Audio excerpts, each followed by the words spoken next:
Excellent. Oh, did you, Toshi? So at App Annie, we do track different categories and how well they're performing in terms of downloads and revenues worldwide.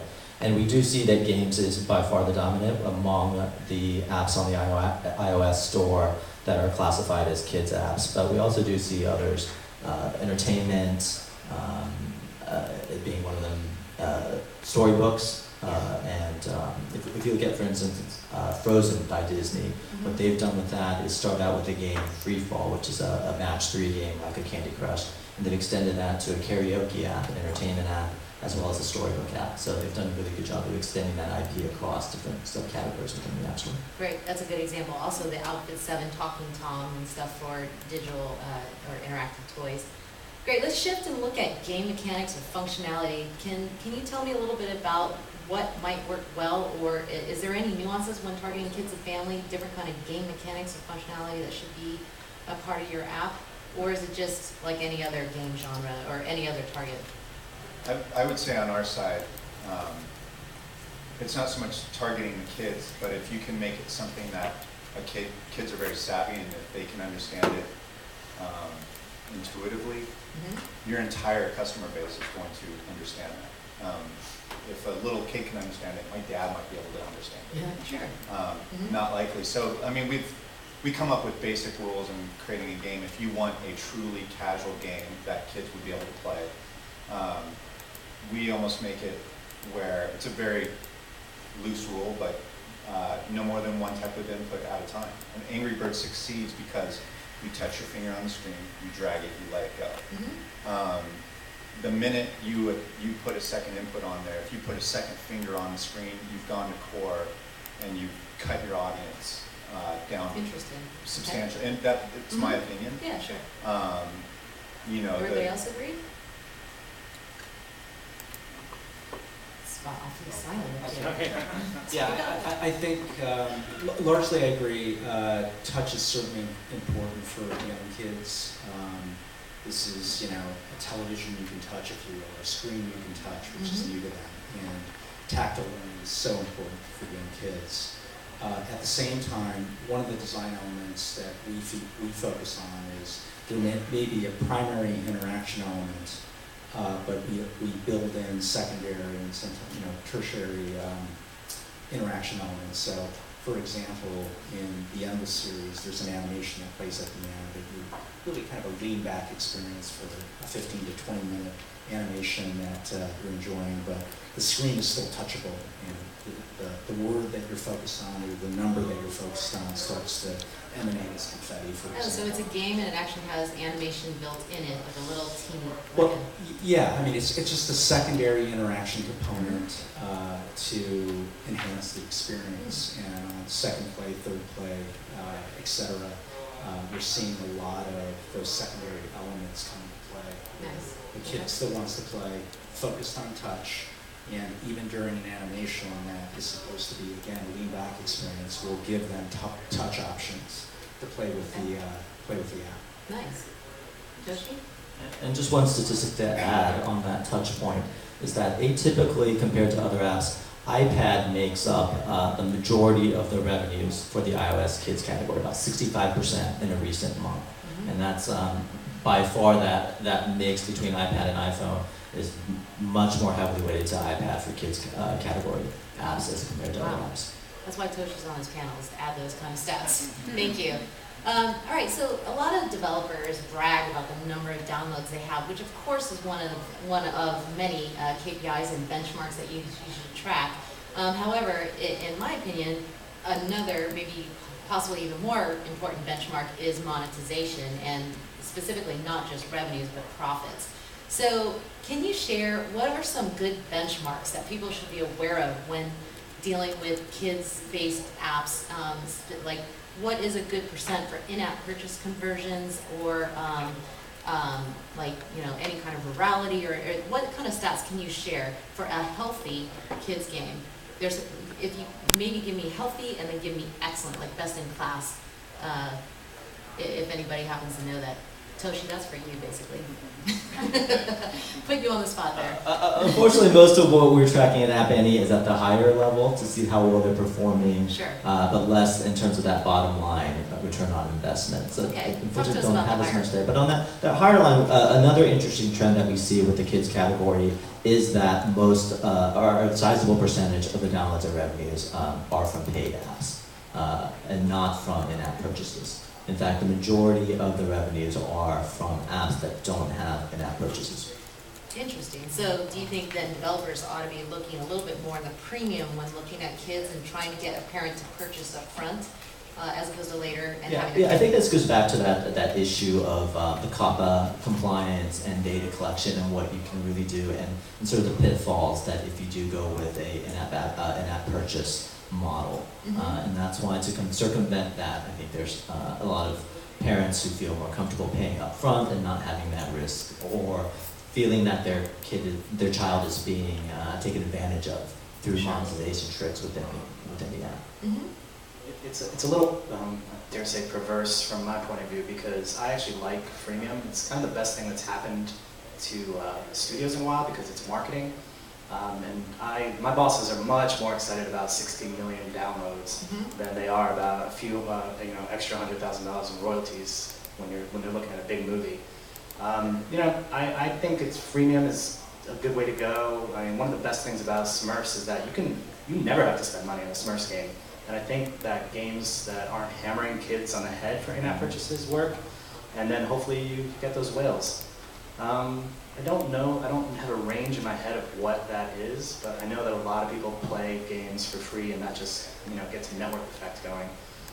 The apps that we have done, usually in the storybook area that are paid, they do well, they're nice, but they just don't get tons of downloads. You're never gonna get that many impressions, and especially, my bosses look to me to market our movies. So it's really, it's a nice complementary product, and there's a little bit of money to be made there, but it's never going to be as important as a freemium downloads. You may not know this, Dean, but do you have a sense of what % of your users, let's say on Smurfs, are actually, converting into buying Smurf berries? Sorry, it's a Smurf secret. That's a Smurf secret. Papa Smurf says, go ahead. Another thing that's sort of, when we talk about what are parents thinking, I think the purchase scenario goes somewhat like this. You hand the kid the phone, the kid says, can I download this? The parent says, is it free? The kid says, yeah, okay, you can download it. And that's a lot of, there's a different type of, on one end you have people who, especially on the younger end for children, you do want to buy something that will, that doesn't have ads in it, doesn't have microtransactions, doesn't have any of this stuff. So it's kind of safe, especially, something like a brand like Sesame Street. You don't want that to have ads and microtransactions in it. But the vast majority, I think, of for older kids, what determines a purchase is, from the parent's point of view, is it free? I mean, it's kind of sad to say. It's funny, one time we were putting out a game, and we had a bunch of kids on the studio that day, and we had them all in the theater, and we were telling them about the game. One kid raised their hand and said, is it free? Right. And we said yes, the whole studio, the whole theater cheered. And we were just like, wow, that must be exactly what every one of them hear, when you get that. So for the mass consumption of product, but I think there is a category that's definitely on the younger end, that premium, I think a premium product for Sesame Street makes a ton of sense. Smurfs, it may not make sense. Yeah. Rex, you have original IP, and I think you are premium, is that right? No. There's only one premium app that we've done that remains premium, and that's Endless Alphabet. We have plans to actually turn it into an IAP-driven app. The trick with IAPs, for the very young space, 2 through 6s, 2 through 8s, is you can't blow the trust of the parent. And frankly, our IAPs are not consumables like Smurf berries, I think, are or were. So there's an upper end to how you can monetize, but we'll never do another premium app again. I mean, we believe in the power of free. To be clear, it's free to trial, so you can play around with the app, play with 5 words. Of course, that's not going to be, long-term entertainment for Sure. anybody, and you can't grind your way through the games by playing those 5 words over and over and owning more words. It's simply a way to trial the app for a parent, and frankly, parents like that. Yeah. And they like the fact that we bundle IEPs, so we don't sell numbers or words in our apps one at a time. Back in the day, Potato Head was actually an IEP-driven app, and I'll just say it did far better as an IEP app than a premium app that it is now, just because the management of the business is a little bit easier, especially with the partner involved. But we will not do another premium app, at least in this day and age and the way consumers are behaving. Okay, so don't charge everyone. No. One thing, I mean, Yeah. you bring up some interesting points too, that one thing, the business model you pick also affects the product. If you do a freemium product, there's a good chance that that's going to be more of a service-based product. I don't know if this is necessarily true for kids, but with the premium product, it is more of a product in itself. You sell it and you're not constantly doing updates, you're not constantly doing stuff, you're selling it. In the example of a book, you sell the book, you're not adding pages to it all the time, but you are, and the parent knows when they buy this that this is exactly what they're getting. It's this product, not a service.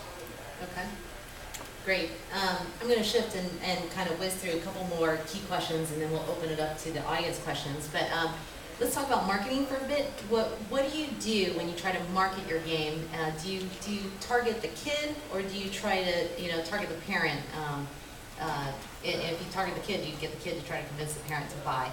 What has worked? Have you seen other marketing channels off device work? Like, I know everybody loves Apple and Google love and Amazon love, etc. But what other channels have you seen, or magazines or TV stations or whatever, work as far as creating awareness for your kid or family app? I think for us, IP is one. Without marketing, just if you have a Smurf, not even the game, you just have a Smurf product at the time that the Smurf movie is coming out, that is part of your awareness. Right. Okay, well, most people don't have a multi-million-dollar marketing budget. So what else, so maybe Rex or even Vicky, have you heard of anything, or Toshi, what other channels helps to create awareness? It's okay if we don't know, we don't. I really don't know, but I'm going to say that I think that the PR sounds like what has worked a little bit with Rex, getting, an editor's lists and stuff like that. The other thing I would encourage people to think about is groups like Common Sense Media, which is a children's media advocacy group that actually rates apps, and they rate them for their educational potential as well as for the appropriateness of content for kids.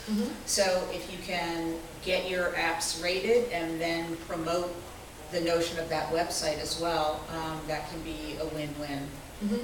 Okay, great. But really, parents are not, the process of selecting apps is a lot less careful than some of us might hope it would be. I mean, it's what is really well known because it comes from a hot movie product or something like that, or it's from a brand that's really well known, a PBS, a Nick, a Cartoon Network, a Disney. Sure. And the kid comes across it or hears about it, and the parent gives it a quick glance to make sure it's free and looks safe, and that's pretty much it. Excellent. All right. How many people in the audience here are developers? Actual developers? Yep. So a handful. So do you guys have any sense if a developer is looking to work with kids' IP such as DreamWorks or Sony Pictures, what kind of qualifications might they need to have? I know Nickelodeon, for example, is very strict about only hiring developers that have done very preschool and been successful in the preschool segment. Do you guys have anything that you look for if these guys want to talk? What are the kind of things that they need to have as a developer? Yeah. Good game mechanic helps, something different, novel that fits with the property. Studio, I think there's an old quote from the 60s, no one ever got fired for hiring IBM. So it's good if you've had experience and worked with, let's say, some brands at least, before you just delve right into working with a studio. Because, we do a lot of marketing and we can help and we can create that halo effect we're talking about, but we are not the primary marketers of the app. I mean, that's your responsibility. So you have to you know, it helps to have some experience with working with other brands and understanding that. I can, you know, make a call to Apple and maybe they'll answer it, but that's I can definitely not guarantee you features and things like that. Okay. I think partially is for the individual developer, it depends on where you are. If you have some good experience, you don't have a lot of product out there, that is a case where, you know, maybe starting with smaller brands and getting some work for hire where you can, that really helps, and you sort of, you know, don't swing for the fences on the first one. You're not going to do the next Frozen app without, without some understanding of the business, especially because we are now in a service-related model. It really is about, you don't just put the product out there and it's done. We're expecting you to continue supporting it for a couple years. I mean, Smurfs has been on the market for like 4 years now. So I think as a smaller developer, it's really about, you know, find some brands that get recognition for your developer. And also learning to work with, it's one thing when you're just working internally and you all are bouncing ideas across, and because not all IP holders are the same, some are a real pain.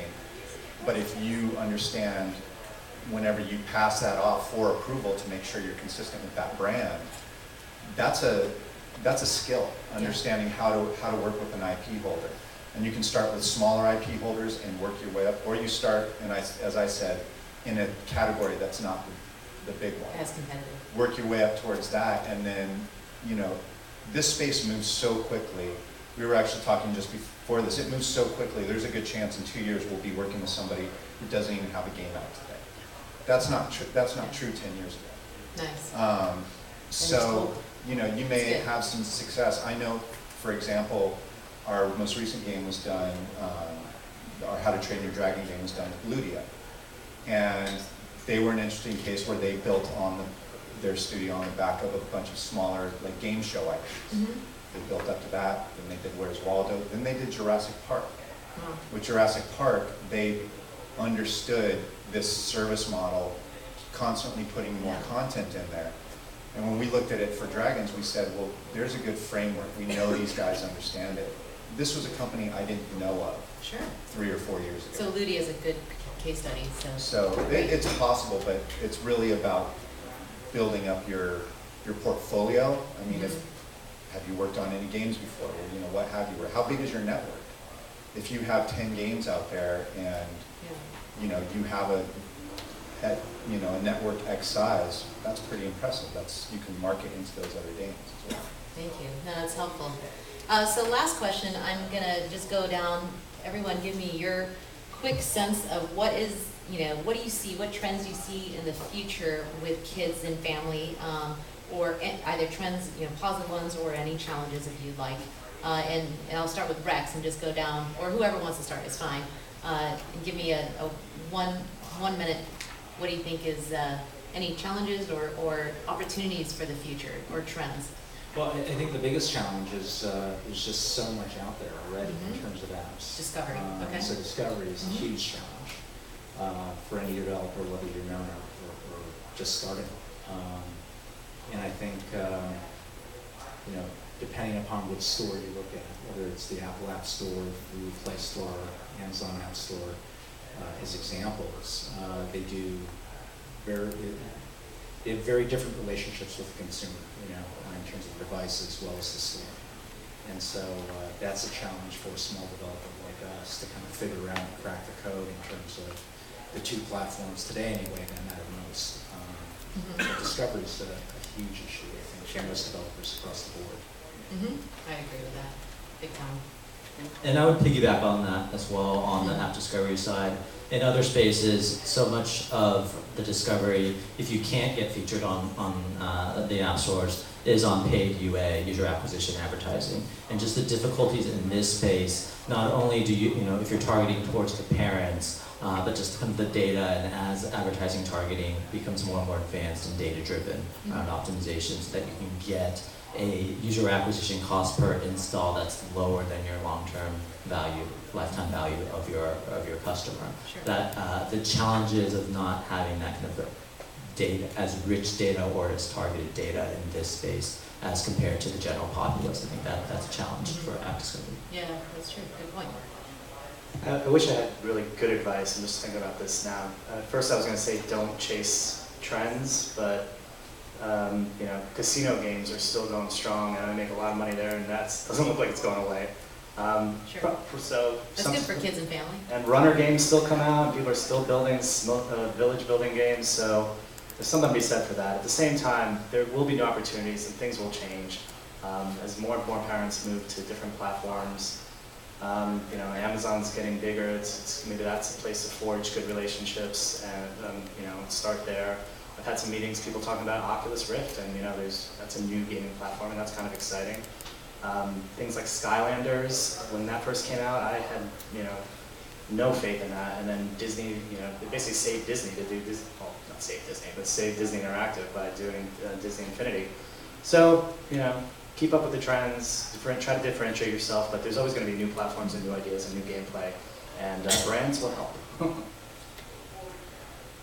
I think one of the transitions we're seeing is on the developer side. I think they are getting, you know, it's no longer, it still is. I mean, you can, you know, have two guys working on a project together, but you really need to wear more hats. You need more people in your group who do more than just development and coding. I think, you know, what App Annie does is huge for the industry. You need people who can look at the analytics and figure out how to market your app.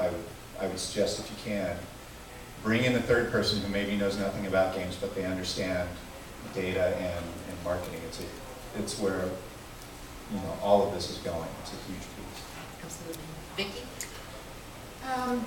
Well, I guess I would say that, you know, one of the trends that or challenges that I'm concerned about is the issue of monetization that we were just talking about, but for educational content. Mm-hmm. And I think that's something that in my world, the nonprofit world, we have to figure out, because there is no incentive to create the free app that is really based in a good, solid curriculum, and it doesn't have in-app purchases, and that doesn't have advertising, and that pays a lot to educational consultants to make sure that it really is effective in teaching kids. And so I think that's the challenge for us. We have public funding for educational content on television, on PBS. Some of that is moving to digital. I'd encourage people here to think about, you know, reaching out to the Corporation for Public Broadcasting as part of their Ready to Learn program and so on. But to me, from the children's perspective, I think that's the challenge. How do we put this technology and its incredible potential to teach to work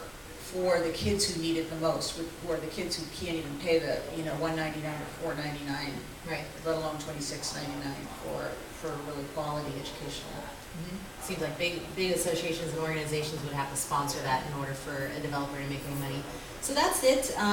Thank you. I'd like to open it up to questions. We have about 5 minutes or less. Don't fall asleep yet, guys. Questions? Oh, apparently there's one behind the pillar. I can't see. Yeah, hi. Okay. Okay.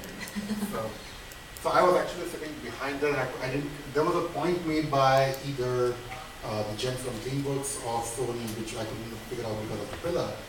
They said when they launch a game around the movie, they don't necessarily promote the game because their focus is the movie. Mm-hmm.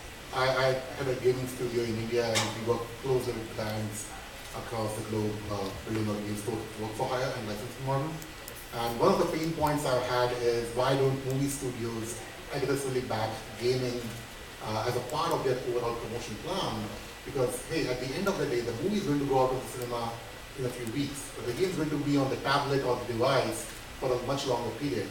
So, and the question is open to either of you who would have a view on this, and just to get a sense of what would it take for a movie studio to back a game in a proper manner as would back a movie as well.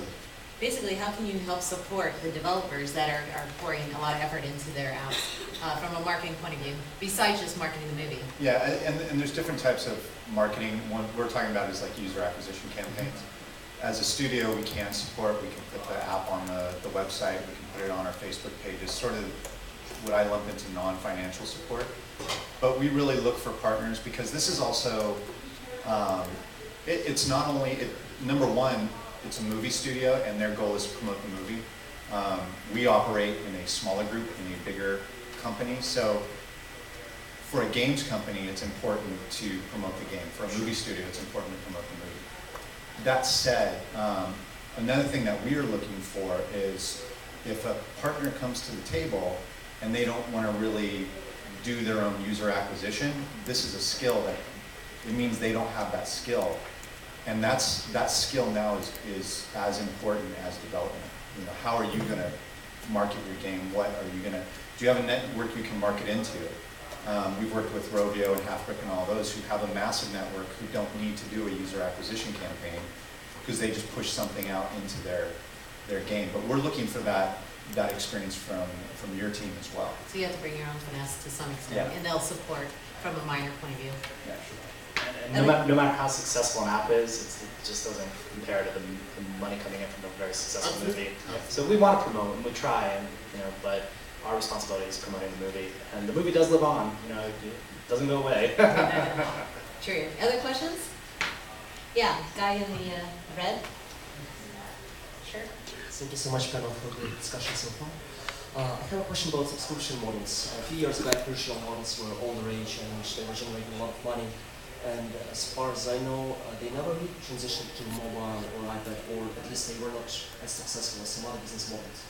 Is there any future subscription models on mobile for kids? Toshi, have you seen that at all? No. What we are tracking is payments through the App Store, so there are possibilities where we're not tracking it on App Annie because there's possibilities to do those subscriptions off App Store through the websites, and we see that outside of the kids category with, say, music streaming apps like Pandora, where those subscriptions are coming in. Outside the App Store, they don't have to pay the 30%. That's an interesting model, and I know games generally in Asia, that's been a popular pricing model. And part of the impetus for that might be to actually circumvent that 30% that's payable to the App Store. If you can develop a model where the payments are being processed outside of iTunes Connect or Google Play. But we haven't seen too much within the kids space to date, but that's something interesting to keep an eye out for. Free kills everything. It's hard to get. How are you going to pay a monthly fee if you can get it for free? And I mean, free killed the paid model, and those models are still out there, but I'm sure we all know this number that about 95% of people never spend the money on a freemium game, and that's what you're competing with the subscription model. I think there's probably something out there that could succeed, but you really have to take into account that you are competing with free more than anything else. And parents, they want to, same thing, they want to try it. And then if they see value, games work that way too. People want to try the game, and when they feel that there's value in the game and they like it, Right. That's when they start spending. Yeah, it seems like a light version with an option to upgrade to subscription. But if it is subscription, it have to have tremendous inherent value. Because people aren't afraid to pay the money, but they just need to feel like there's value there. But when so much good content is offered for free, it's really hard to compete with that from a valuation point of view. One last question, I think we're done. This gal right here. This woman over here. Thank you for being on the panel.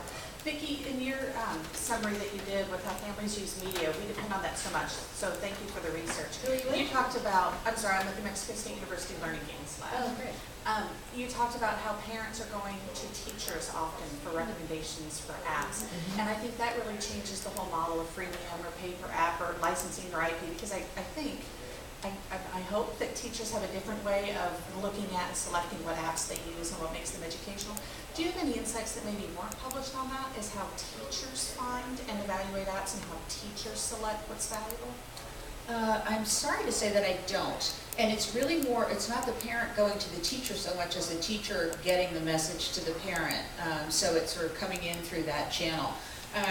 The only survey, I've done one large survey with teachers, that it was really about how teachers perceive the impact of entertainment media on the academic abilities of their students, and it's not favorable. And so I think, you know, that's in general a pretty big hurdle for app developers and promoters to get over. Because teachers are seeing really negative impacts in terms of attention span and reading style from kids texting so much and that kind of general activity. But that's with teachers of slightly older kids, and so with the younger kids, I think there is more openness to saying this technology might actually help me with literacy and so on. And I just want to stress again, this is a huge opportunity. I'm not talking about monetization, but I'm talking about contribution to society, because this technology has very unique affordances for teaching children, and we have a huge challenge and crisis in this country. The proportion of kids who can read at a proficient level at grade 4 is extremely low, and the gap between the haves and have-nots is huge. 18% of African American and 20% of Hispanic kids read at a proficient level in the 4th grade. 18% and 20%. It's phenomenal. But these are not the kids who have the resources at home to have a tablet, to have parents who are necessarily researching and purchasing the best educational app. So there's something that has to happen here to make sure that this technology is used to make the contribution that it can make to society. You know, I'm actually working on a startup that is trying to help with the discovery of apps, like we're saying, and so I was looking at parents. I've done a rather informal survey of that. So parents learn from other parents, word of mouth, but then also teachers was probably the #2 driver, besides also being on Apple or Google featuring. And so that was great. So I then went and did a survey with the teachers. I'm like, well, where the heck are you guys finding out about apps? And they were saying other teachers. I'm like, well, somebody's starting this, right? And so some of the teachers are influencers. Those influencers, oddly enough, are doing what any other parent is doing, which is looking at free and seeing what's top of charts, as well as, and then downloading. So a teacher's not going to spend, if you try to look at, let's say, 20 apps to see which is the best math app, that's going to be at least $20 possibly, right? If it's premium or in-app, it's hard for them, and that's a lot of time. So a lot of them are just sort of quickly browsing through the free or what's featured on Apple and or Google, or sometimes Common Sense Media is a yeah. researcher that focuses on that. But it's still an area that I think has potential, and it's the discovery and needs to be solved. So it's haphazard, is to answer your question. I think that's it, guys. I'm sure you have other questions. Feel free. This is a great panel. Thank you so much, guys. Very, very insightful. Thank you for coming.